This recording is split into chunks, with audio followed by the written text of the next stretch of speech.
Negotiations between union members and their employer were at an impasse. The union denied what the company said, that the workers were flagrantly abusing their contract sick leave provisions.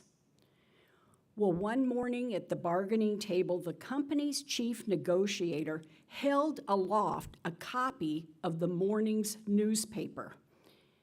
"This man called in sick," the fellow decreed, and there on the sports page was a photo of the supposedly ill employee who had just won the local golf tournament with a terrific score. Absolute silence in the room. Finally, a union negotiator broke the silence, saying, "Wow, just think what kind of score he could have had if he hadn't been sick." So, what kind of work ethic do you have? Do you embrace? Do we put in our time and just do enough? Do we take shortcuts on occasion? Or do we do a job well with pride and extra effort and attention? I think these are good questions to ask ourselves no matter what kind of work, volunteer, employed out of the home or within the home, this Labor Day weekend. In our church setting, our minds go right to basic teachings in Matthew chapter 5, verse 41, found in the Sermon on the Mount. Jesus advises, "And if anyone forces you to go 1 mile, go with him 2." To put this in a historical perspective, many of you know that in Jesus' day, soldiers could require people to carry burdens for a distance. Now, this was just one example of Roman despotism. The custom was especially practiced during wars in Syria, Palestine, Persia, and Roman officers would require men to carry food and other military supplies for a mile. Now, lighter burdens might be given to the individual who had a willing, humble attitude. Jesus recognized resistance only increases one's burden. Meekness and gentleness were ultimately to bring happiness and peace, according to Aramaic scholar Rocco Errico. Jesus was teaching his followers that they could move past the bonds of that which was required if they did the task with a different attitude. Instead of seeing it as almost enslavement, they could complete the task with an attitude of non-resistance. For us, going the extra mile is something that we understand figuratively. And it simply means to put forth more of an effort than's to be expected. So we go the extra mile when we go above and beyond minimum requirements. We go the extra mile when we put out a greater effort to get a task done correctly or to please someone. And to underscore this, I want to emphasize that attitude does come into play for us here too.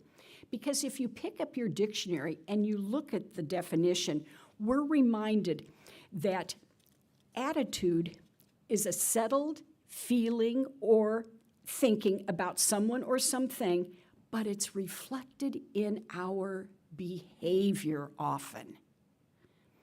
So going the extra mile might not be heroic, it might not be epic, it's not always obvious or grand, but we do it as a kind, thoughtful gesture.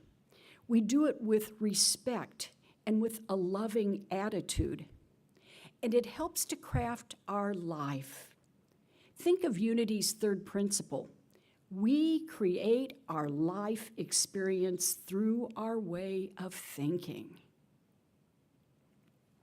British essayist and philosopher Thomas Carlyle wrote, "Every day that is born into the world is like a burst of music, and rings itself all day through, and thou shalt make of it a dance, a dirge, or a life march, as thou wilt.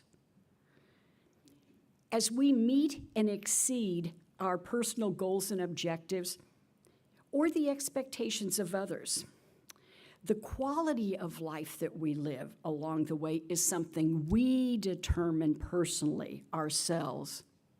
Dance, dirge, or life march. Viktor Frankl's life in Auschwitz concentration camp proved this. He wrote, "Everything can be taken from a man or a woman but one thing, the last of the human freedoms, to choose one's attitude in any given set of circumstances."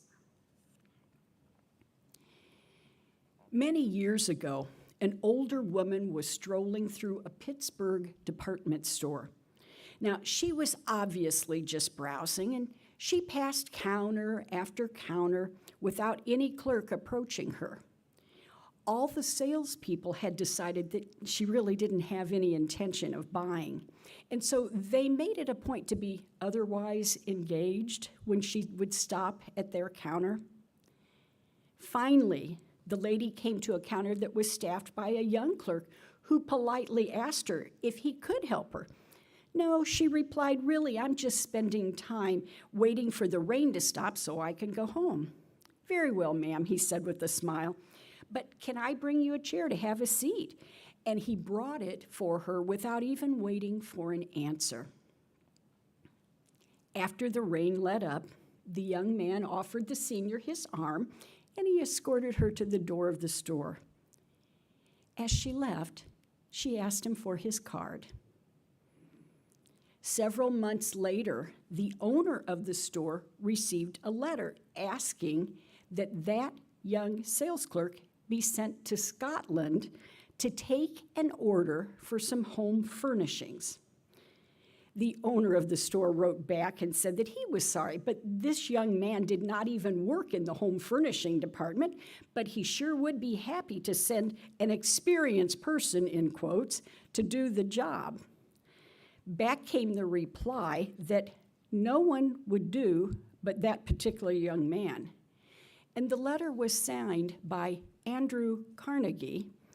The house he wanted to furnish was Skibo Castle in Scotland. The senior woman, his mother, Margaret Carnegie. Well, the young man did make the trip to Scotland, and he returned with an order for several $100,000 worth of furnishings, and also a partnership now in the store holdings because of that order. The order in today's dollars would be with millions. What created this wonderful opportunity? Well, genuine friendliness, common courtesy, and a little kindness. And this is the story that Napoleon Hill reports in his book, The Master Key of Riches, directly from an interview with Andrew Carnegie himself. Our attitude is so important in life. It impacts so much. Behavior, relationships, mental health, success. It influences our behavior. It affects our relationships. It impacts mental health, and it determines our success. Our attitude molds and shapes our life. Now, its influence can be subtle, but it also can be dramatic. In big and in little ways, we see its efforts. It shows up immediately, and it shows up down the way suddenly as life goes on. Our co-founder, Charles Fillmore, wrote this affirmation at age 94. "I fairly sizzle with zeal and enthusiasm and spring forth with a mighty faith to do the things that ought to be done by me." We can just imagine the extra miles that he went sizzling with zeal and enthusiasm, and at age 94, springing forth, using that mighty faith. Some of you know he used to transmit over radio in the wee hours of the night from the tower there at the village, far-reaching at that hour that he seeded ministries and study groups in Africa. My goodness, going the extra mile indeed, and with a positive attitude. Years ago, coming home from a camping trip out west with friend Cindy, we stopped for a comfort break in the middle of Wyoming at a rest stop, and it was smack dab in the middle of the heat of the afternoon. But the rest stop was a concrete structure, so it was shaded and cool inside. On my way out of the facility, I paused because there were some paper towels on the floor, so I just stopped and started putting them in, no big deal. And in walked a couple of women. One had made her way over to the stalls, and she said, "Oh, ma'am, can you tell me, could you get me some more tissue?" So, sure, and I had seen there's a little wraparound poured concrete storage area, so I went over and got it. And then her friend asked for some more paper towels, so I carried over paper towels. And on the way out, I just kind of laughed, and I explained I really wasn't an attendant, but I was just doing my part and wished him to have a good day. Well, that fall, I was teaching 5th grade. And I used my story about the paper trash in the restroom when we were discussing the 3 R's of the environment: reduce, reuse, recycle, you know it. The kids suddenly get sidetracked on this whole lesson because you can imagine what they were thinking. Their teacher is the restroom attendant. You know, that like the best thing in the world.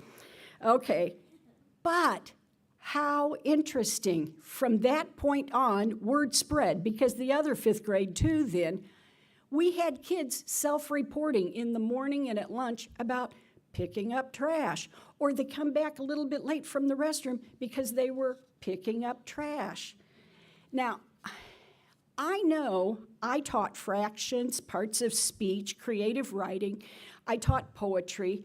I taught famous painters, the life cycle of plants, on and on and on, that whole 5th grade curriculum. But you know what the kids learned that year, right? The good news was, it was going the extra mile with a smile on their face, from a simple anecdote in a science lesson.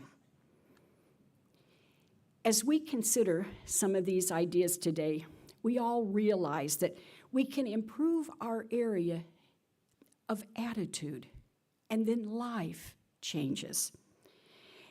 And it just depends how much time and effort we want to put into it, or how much interest we have in making the change. So how can we do it? We can practice gratitude.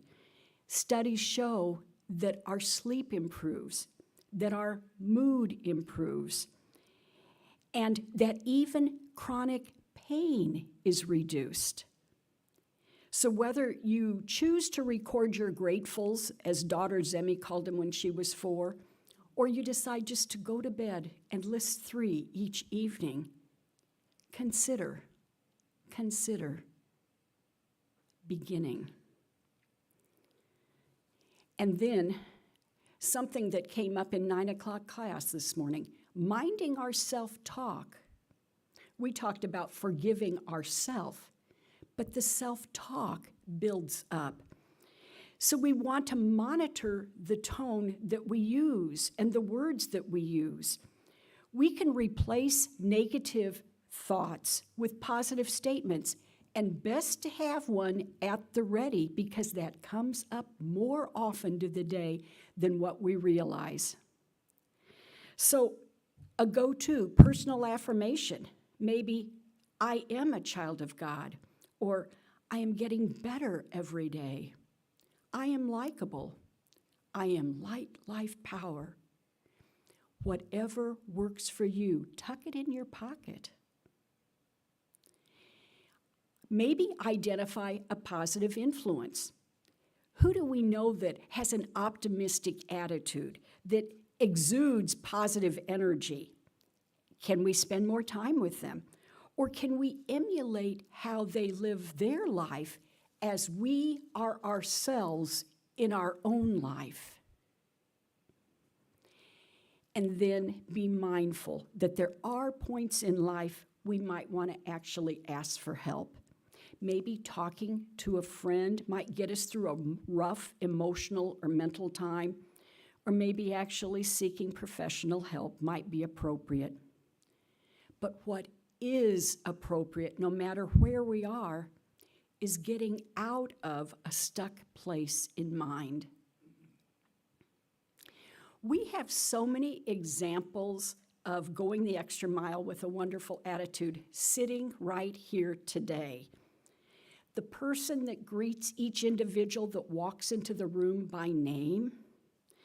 We have individuals who, over the years, sent out cards to acknowledge birthdays, express thank yous, acknowledge special occasions. And I see at least 4 of you sitting here today that are either doing it now or have done it. What about the individuals that greet us warmly at either door when we enter on a Sunday morning? The folks that give warmly to that holiday project each winter to allow members in our community less fortunate the extra pair of socks or the long underwear or the sweatshirt. And then I know hands would go up if I said, raise your hand if you monthly participate in the SOS group that feed others in our community.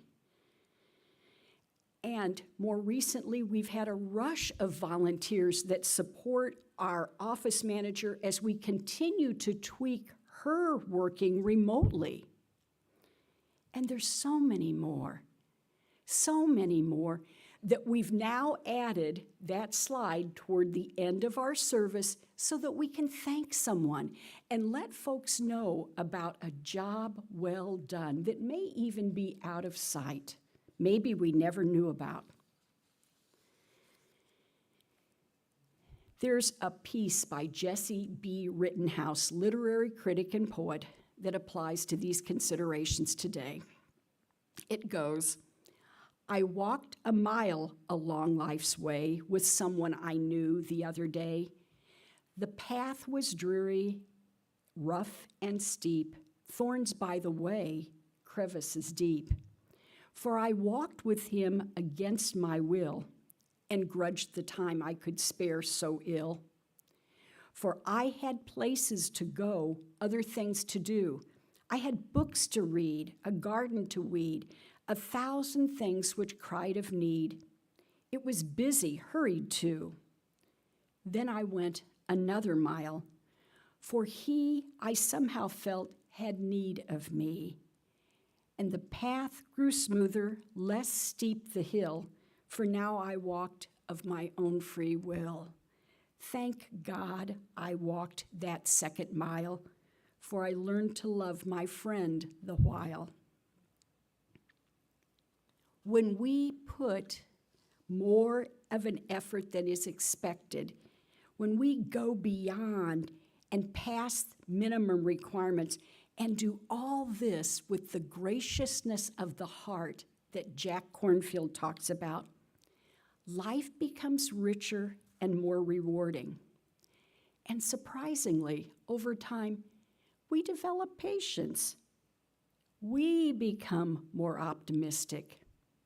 We use our talents, and we develop new ones. All this is our choice. Is this the life that we want to lead? Some final words of wisdom from Theodore Geisel, aka Dr. Seuss. You're off to great places. Today is your day. Your mountain is waiting, so get on your way. With a smile, with generosity of spirit, let's all go the extra mile. Amen. Let's have some time of meditation. And so find that quiet place, the place where all falls off. And we are at the point of spirit.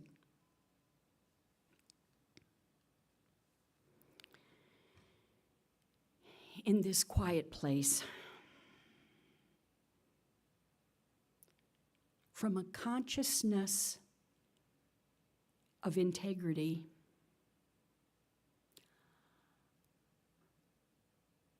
I take part in growth, my own growth. I put my whole heart into all that I do. I put my whole heart into all that I do.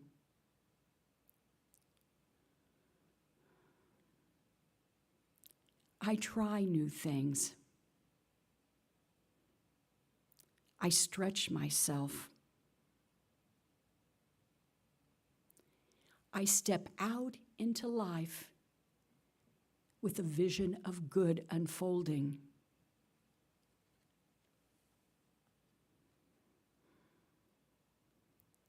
In doing so, I invest deeply in life,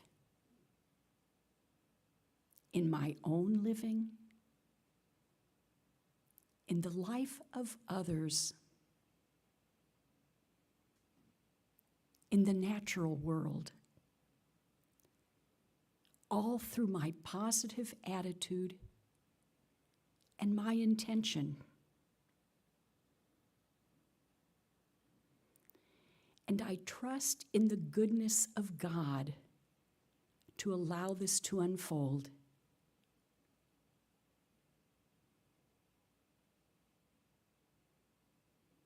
I say yes when appropriate.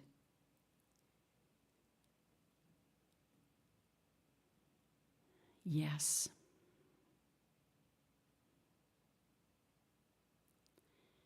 I follow my heart. I accept the promptings of spirit.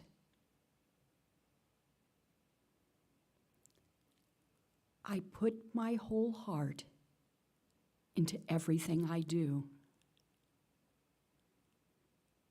In the silence, the silence.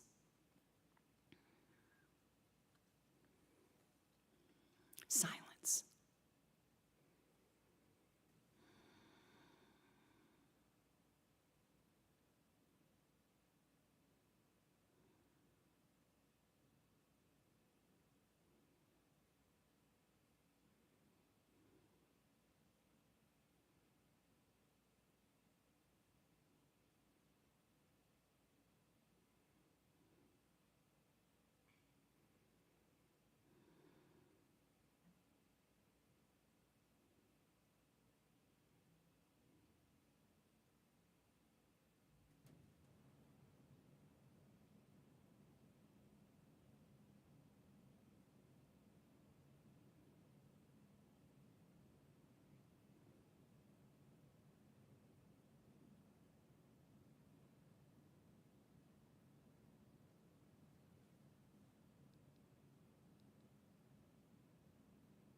In this place of communion,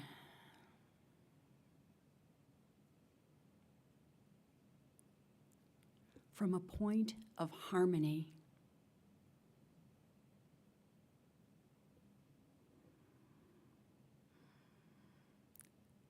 I express compassion. I'm calm and act as a soothing presence.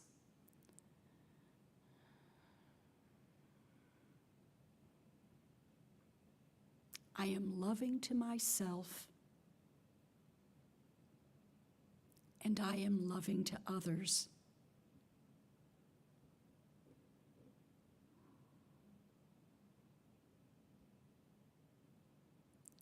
I use my talents to serve and to support, to reach out,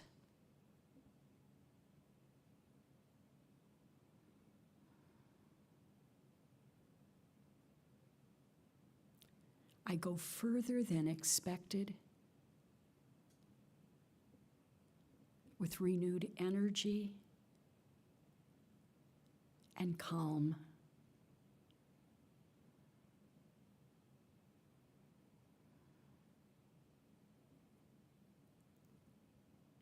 I feel fulfillment and spiritually satisfied. I put my whole heart into everything I do.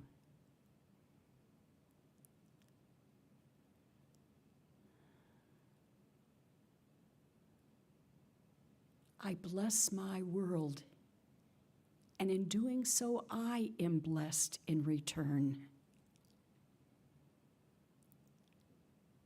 I become aware now of individuals in this room, of the circulation of the cool air, and my rhythmic breathing. I come back to this time and this place, saying Amen and Amen. And it is so.